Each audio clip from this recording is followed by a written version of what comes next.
Bom dia, boa tarde ou boa noite. Não sei qual horário que você vai escolher para assistir a nossa videoaula, né? Então é bom dia, boa tarde, boa noite. Bom, pessoal, estamos aqui mais uma vez. O nosso tópico de hoje é modernismo, certo? Bom, nós vamos falar sobre o modernismo dentro da arte, porque vocês devem ter, né, talvez já falado sobre esse movimento também com o professor de literatura.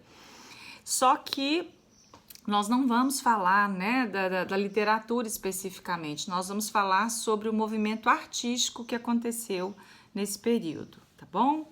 Certo, então olha só, quando a gente fala em modernismo, nós estamos falando inicialmente de um movimento iniciado na Europa. Na próxima quinzena é que eu vou abordar o modernismo no Brasil. Então, por enquanto, nós estamos falando de um movimento artístico iniciado na Europa, no período entre guerras, certo? A Primeira Guerra Mundial tinha acabado e estava prestes a eclodir a Segunda Guerra Mundial. Então, digamos que trata-se de um período bastante turbulento, né? Um período socialmente bastante turbulento.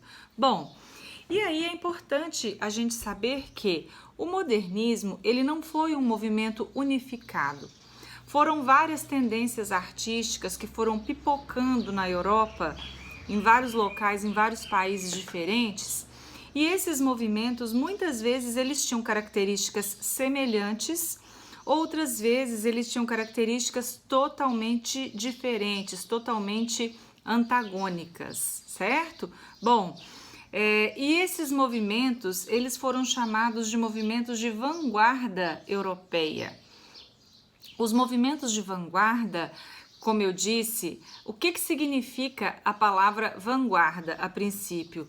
Vanguarda é algo que vem na frente, certo? Era uma expressão inclusive utilizada nas batalhas, né, nas guerras. É aquele primeiro grupo que chega, né, primeiro.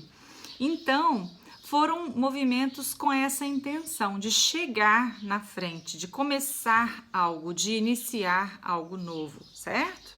Em que contexto histórico aconteceu esse movimento, né? Bom, como eu disse, entre a Primeira e a Segunda Guerra Mundiais, era um momento em que acontecia uma crise no capitalismo e nascia uma democracia de massas. Eu não vou esmiuçar muito a parte histórica, até porque eu sei que vocês estão trabalhando esse período com o professor de história, né, com o Johnson. Então eu vou falar dos aspectos mais pertinentes à arte propriamente dita. Bom, havia aí a ameaça de uma revolução socialista, né? E uma coisa muito interessante, muito relevante para a arte foi que aconteceu aí a revolução científica. Então, pessoal, nesse período a tecnologia ela passa por vários avanços. Então vai surgir o avião, o automóvel, o telégrafo, o telefone, né?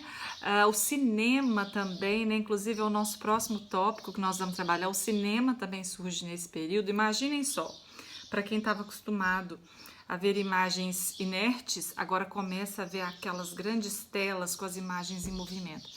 Então, nas pessoas, de um modo geral, surge um sentimento de euforia, né, de empolgação, de crença com esse progresso todo que estava acontecendo. E isso aliado a esse período, digamos assim, socialmente conturbado, que era o fim de uma guerra, essa questão, né, da ameaça de uma revolução socialista, a Guerra Civil Espanhola está acontecendo aí nesse período.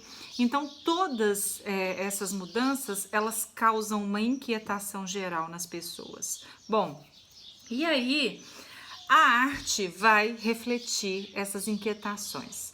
Eu sempre digo isso, né? Lá na nossa primeira aula de arte, quando a gente ainda estava nas aulas presenciais, eu me lembro de falar isso com vocês. A arte não existe desvinculada de um contexto.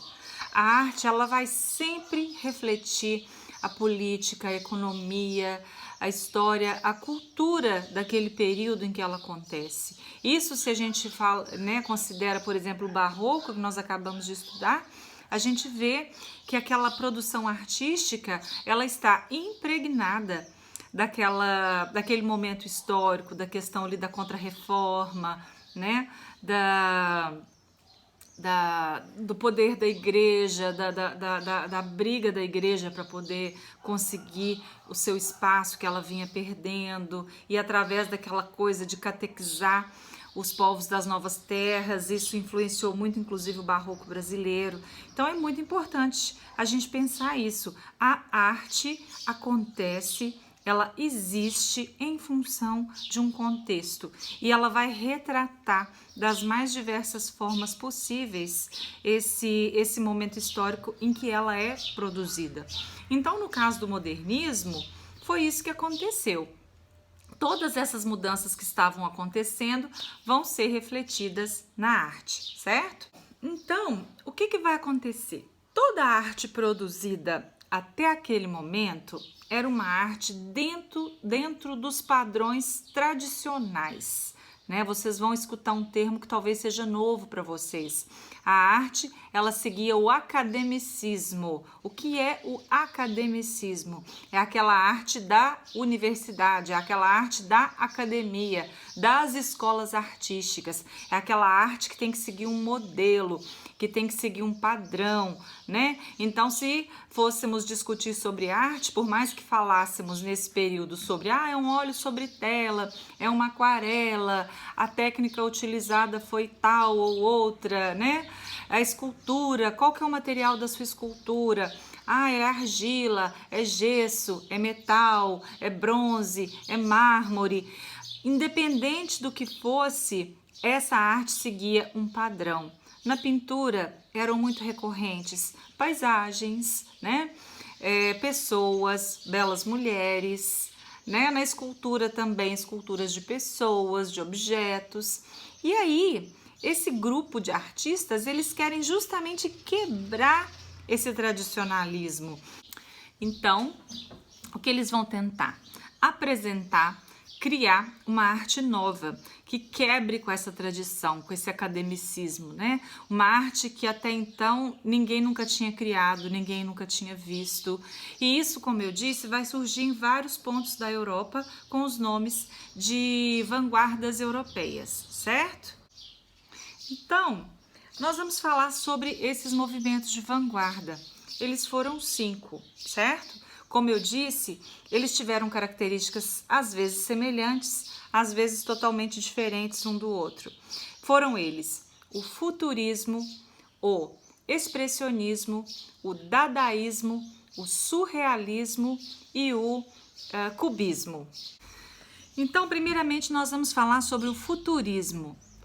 O que foi o futurismo, né? Como o próprio nome fala, remete a futuro. Justamente em função de todas essas mudanças que estavam acontecendo. Bom, foi um movimento, digamos assim, ele foi o primeiro que teve essa classificação, que mereceu essa classificação de vanguarda. E ele vai se caracterizar pelo interesse ideológico na arte. A produção das obras futuristas, ela vai pregar a subversão radical da cultura, dos costumes, e eles vão tentar expressar uma arte que, digamos assim, ela não é nítida, né? Aí a gente vai ver que em todos esses movimentos surge então o conceito de abstracionismo. Você não tem mais aquelas figuras concretas, né? Olho no lugar do olho, boca no lugar da boca, pescoço e cabeça no lugar, não. Essas coisas vão começar a se embaralhar, né? Então, no caso do futurismo, eles vão expressar na arte, né, um gosto exclusivo pela pesquisa, pela experimentação científica, pela pesquisa metódica e marcada. A arte futurista, ela é muito marcada por essas ações do progresso, por essas questões tecnológicas que estavam acontecendo. Aí eu vou mostrar 2 quadros para vocês aqui. Esse primeiro, ele se chama A Cidade se Levanta, né, do pintor Umberto Boccioni. Olha só, o nome é A Cidade se Levanta. O que vocês percebem nesse quadro? Umas figuras bem embaralhadas, você não consegue ver a princípio, você bate o olho, você não vê uma cidade, você vai ter que olhar isso daí, interpretar, né? Mas se você olha com cuidado lá atrás, você vê o que parecem ser prédios, andaimes, né? Algumas coisinhas lá em cima, que podem ser, digamos assim, torres, chaminés, postes, enfim. coisas que remetem à construção. É interessante que nesse período, né, as cidades começam a se verticalizar. O que seria essa verticalização? Prédios começam a ser construídos. Se você pega uma foto lá da década de 20, você vai ver que eram poucos os prédios e não tão altos. Era um movimento que estava começando. Então eu coloco aí para vocês mais 3 obras, né? Essa daqui, ó, né, que parece até um peixe com a boca aberta, essa que tem azul e vermelho, ela se chama Dinamismo de um Automóvel. É uma obra, uma pintura do Luigi Russolo. Aqui vocês têm também uma outra pintura que eu coloquei do Giacomo Balla. Essa figura se chama Flags at the Altar of Motherland, né? Bandeiras no altar da terra-mãe, alguma coisa assim. Mas vocês veem que são figuras totalmente abstratas, né? A gente tem que realmente interpretar e muitas vezes a gente não consegue nem ver o que o artista quis retratar, que nos é indicado pelo nome da obra. Aqui também uma escultura do Umberto Boccioni, que vocês percebam que dá para ver que é uma figura humana, né? Mas totalmente estilizada, né? A gente tem, parece que tem um vento batendo aí na figura, né? É uma escultura. Então ela tenta passar essa ideia de movimento, o que era então, eram características do futurismo. O próximo movimento que nós vamos falar é o cubismo, né? Cubismo, o nome vem de cubo. O que é cubo? Uma figura geométrica. Então o cubismo foi um movimento que usou e abusou das figuras geométricas para a criação da arte, né? Digamos assim, os iniciadores do cubismo foram Pablo Picasso, um pintor espanhol, e Georges Braque. Ele também foi um artista, né, que utilizou amplamente das figuras geométricas na produção das suas obras. Ele foi um movimento inicialmente bem relacionado à pintura.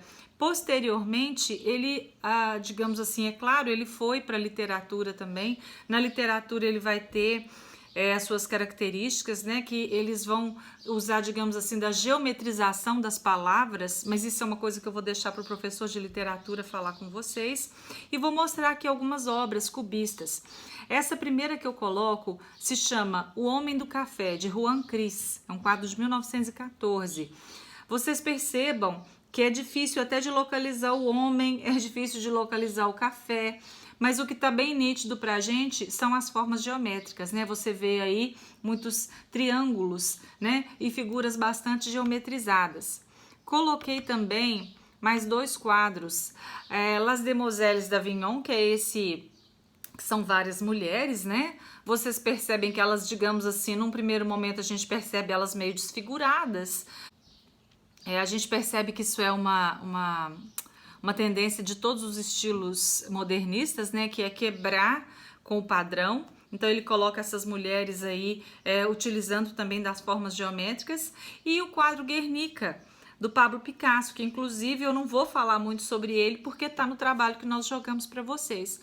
Mas foi um quadro, né, onde ele retrata os horrores da Guerra Civil Espanhola, mais especificamente um evento específico ocorrido na cidade de Guernica. Mas o que a gente consegue perceber? Em momento algum, esses quadros nos trazem figuras nítidas. O tempo todo eles lidam com a nossa interpretação. O tempo todo eles nos aguçam a analisar, né, o que está ali. Deixa eu ver o que está acontecendo nesse quadro, o que o pintor, o que o artista quis expressar. Agora nós vamos falar um pouquinho sobre o expressionismo, que foi um outro movimento de vanguarda. Coloquei como ilustração inicial o quadro O Grito, de Eduard Munch, né? É um quadro, inclusive, muito copiado, existem muitas releituras, né, até cômicas desse quadro. Mas o expressionismo, ele inclusive foi um dos primeiros movimentos que vão chegar aqui no Brasil, depois quando a gente for falar do modernismo no Brasil, através das obras da Anita Malfatti, certo? O expressionismo, então, ele vai valorizar a expressão daquilo que está no mundo interior do artista, certo? Um pouquinho parecido com o outro que a gente vai falar, que é o surrealismo, certo? Mas o surrealismo está mais ligado à questão do subconsciente, dos sonhos. O expressionismo está mais ligado, talvez, à parte do sentimento, de exteriorizar, de expressar aquilo que está no mundo interior do artista. Além do quadro do do Eduard Munch, eu coloquei aqui um selo, né? É um selo alemão com representação de paisagem expressionista do artista Erich Heckel.